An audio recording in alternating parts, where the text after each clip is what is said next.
दिन जब नतीजे आएंगे तो इंशाअल्लाह वाशिम के अंदर पतंग लहराने वाली है। यकीनन जो हमने रैली निकाले, जो पैदल लोग चल रहे थे, खासतौर से नौजवान, घरों में खड़ी हमारी पर्दा नशीन माएँ बहनें, बुजुर्ग लोग, अब हम उनकी आंखों की तरफ देखते हैं तो उनकी तरफ से उनकी आंखें ही बता देती है कि वो हमें अपनी दुआओं से नवाज रहे हैं। सबसे पहले तो मैं आप लोगों को मजलिस इत्तेहादुल मुस्लिमीन के बिहार की कामयाबी की बहुत बहुत मुबारकबाद पेश करता हूं। जब सारी दुनिया लगी हुई थी हमें गिरता हुआ देखने के लिए, जब सारी सियासी पार्टियां पूरी ताकत लगा रही थी हमारी नाकामियों को देखने के लिए, हमें शिकस्त देखने के लिए तमाम कोशिशें की जा रही थी, हमने उस वक्त भी लोगों से यही कहा था, आज एक बार फिर आपके बीच हम यही बात दोहराने के लिए आए हैं कि हमारा काम है मेहनत करना, हमारा काम है कोशिश करना, जीत और हार का फैसला हम अपने रब पर छोड़ते हैं। लेकिन यह है कि हम मेहनत करने में, हम कोशिश करने में कोई कमी नहीं छोड़ेंगे। मुझे आज फख्र होता है कि मैं मजलिस से इत्तेहादुल मुस्लिमीन का एक छोटा सा अदना सा सिपाही हूं। जब मैं अपने कायद बैरिस्टर असदुद्दीन अवैसी साहब की मेहनतों को देखता हूं और जब लोग कहते हैं कि इम्तियाज भाई भी बहुत मेहनत करते हैं, तो यकीन मानिए उनकी मेहनत के मुकाबले मेरी मेहनत को मैं राई बराबर भी नहीं समझता हूं। वो शख्स जिसने इतने सालों से आपकी नुमाइंदगी की है, हर जगह उन्हें नाकामियां भी मिलती थी, लोग मजाक उड़ाते थे मेरे कायद का, कैसे कैसे ताने कसे जाते थे, कैसे इल्जाम लगाए जाते थे, क्या क्या उन्हें टाइटल दिया जाता था। इन सब के बावजूद भी असदुद्दीन अवैसी साहब ने अपनी मेहनतों में कोई कमी नहीं लेकर आई और मेहनतों के साथ उन्होंने अल्लाह की डोर को कभी नहीं छोड़ा। और शायद भाई मैं थोड़ा सा आप लोगों से दरखास्त करता हूं कि बहुत सारे लोग जो पीछे बैठे हुए हैं, आपके खड़े रहने की वजह से उन्हें तकलीफ हो रही है।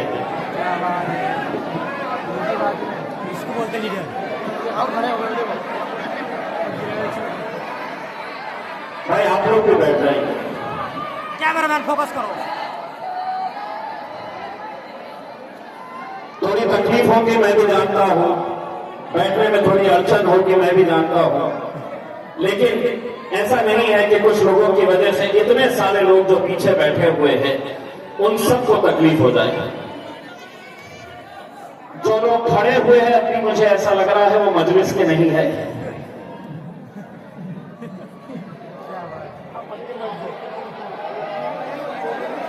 जो बीच का रास्ता बना हुआ है आप वहां पर भी बैठ सकते हैं। ये जो एक दो लोग खड़े हुए हैं ऐसा लग रहा है मेरे जहज में आए हुए हैं।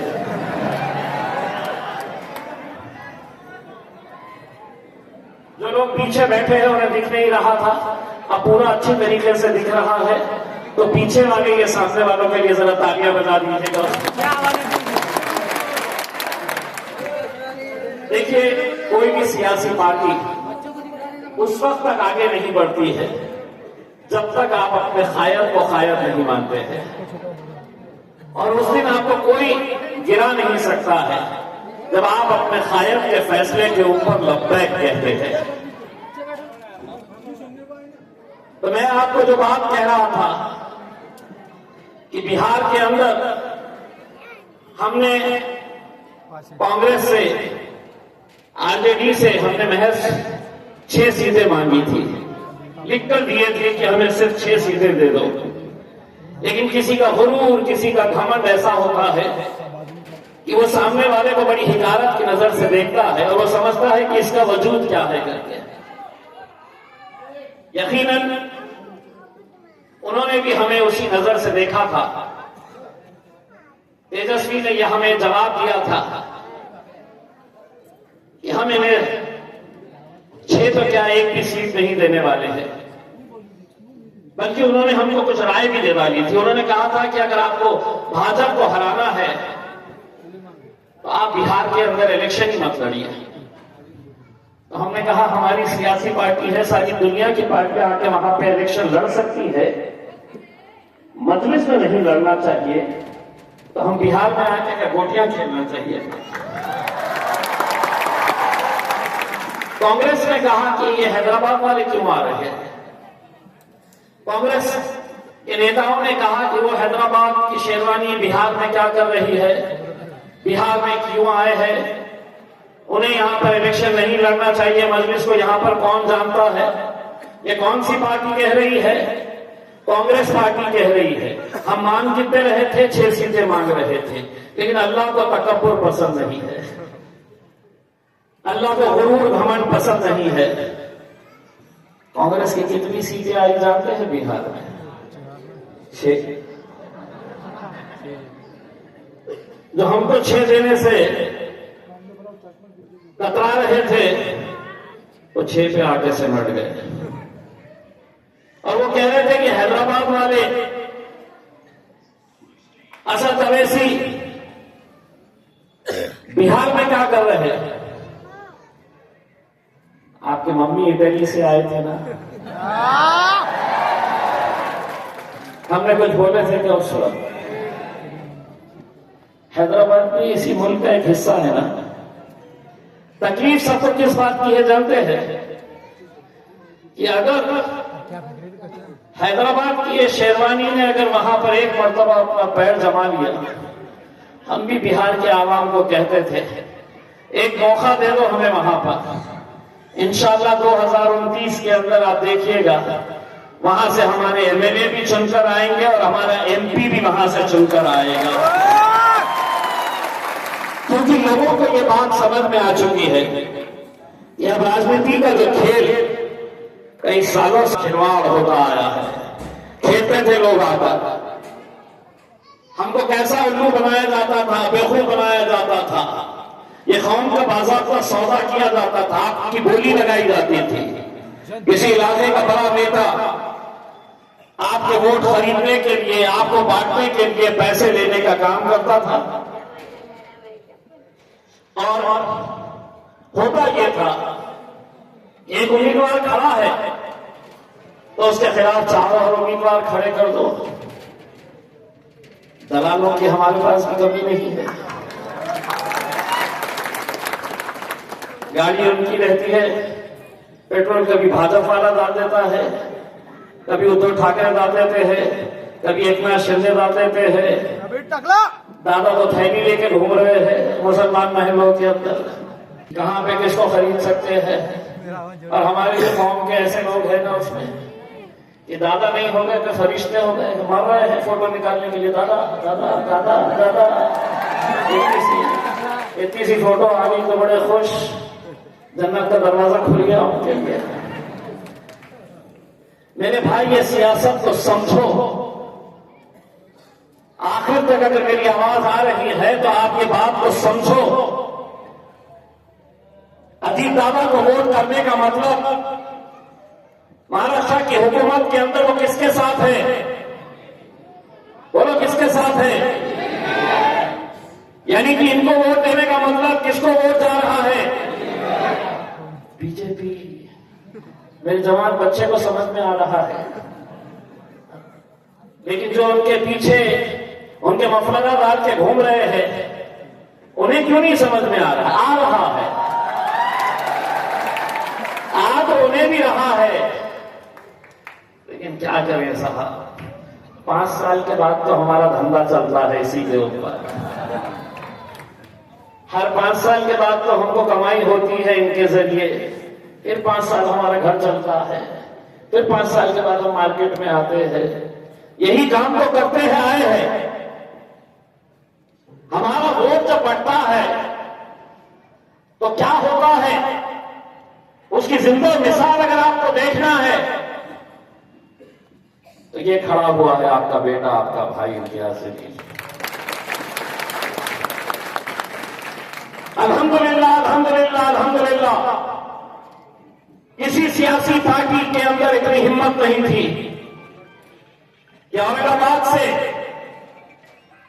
हमें हरा सके। हमारे अपने दलालों ने ही हमें हराया है। किसी ने 500 वोट लिया, किसी ने 600 लिया, 15 उम्मीदवार मुसलमानों के। हर रोज भारतीय जनता पार्टी के उम्मीदवार की तरफ से इन दलालों को पैसा जाता था कि जाओ और मुसलमान महलों के अंदर जितने तुम वोट काट सकते हैं काटो। 40 साल के बाद हमारे अपने शहर के अंदर 2019 के अंदर एक मुस्लिम मेंबर ऑफ पार्लियामेंट चुनकर आया था। पूरे महाराष्ट्र से इकलौता एक था आपका भाई, आपका बेटा इम्तियाज जलील। लेकिन जब 2019 और 2024 के ये 5 साल के सफर के अंदर उन्होंने देखा कि पार्लियामेंट के अंदर तो लोग कहते थे कि असदुद्दीन अवैसी एक एमपी है, जिंदगी भर एक ही रहेगा, एक के 2 नहीं होंगे और हैदराबाद के बाहर जाएगा ही नहीं। लेकिन आप लोगों की दुआएं थी, मुझे मालूम है आप लोगों ने मुझे वोट नहीं दिया, दे नहीं सकते हैं, लेकिन 2019 के अंदर मेरी जीत में आपका भी हिस्सा है, क्योंकि जब आपके हाथ उठे थे दुआओं के लिए तो आपने अपने इस बेटे के लिए भी दुआएं मांगी थी, आपने इस भाई के लिए भी दुआएं मांगी थी। वो माएं जिन्होंने मुझे कभी देखी नहीं थी, मुझे मालूम है कि ऐसी कितनी अनजान माएं और मेरी बहनें थी जिन्होंने रोजा रखे थे, ये दुआएं किए थे कि अल्लाह इसे जिता दे। आज जिस तरीके से बिहार के अंदर हमारे करीब ऐसे मुसलमानों को हमने देखा है, तो सिलसिले में थे उस दिन जब नतीजे निकल रहे थे, से यही दुआ करने के लिए कि या अल्लाह मेरे असदुद्दीन अवैसी का सर झुकने मत दे, उसे कामयाब कर दे। यहां पर भी यही खेल वही लोग जो वही खेल खेलते आए हैं। बताया गया है कि उद्धव ठाकरे साहब वो भी बड़े सेक्युलर हो गए आजकल।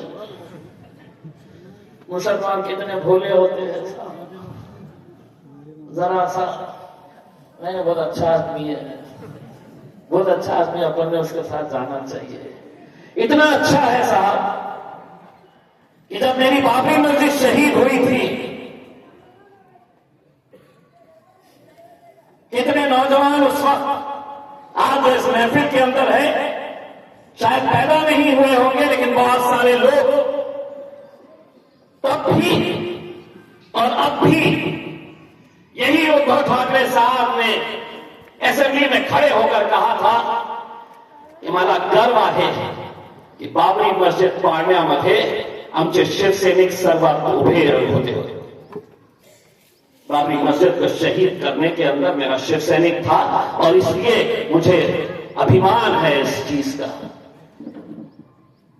अगर कोई मुसलमान आज उनके साथ कांधे से कांधा लगाकर खड़े रह रहा है,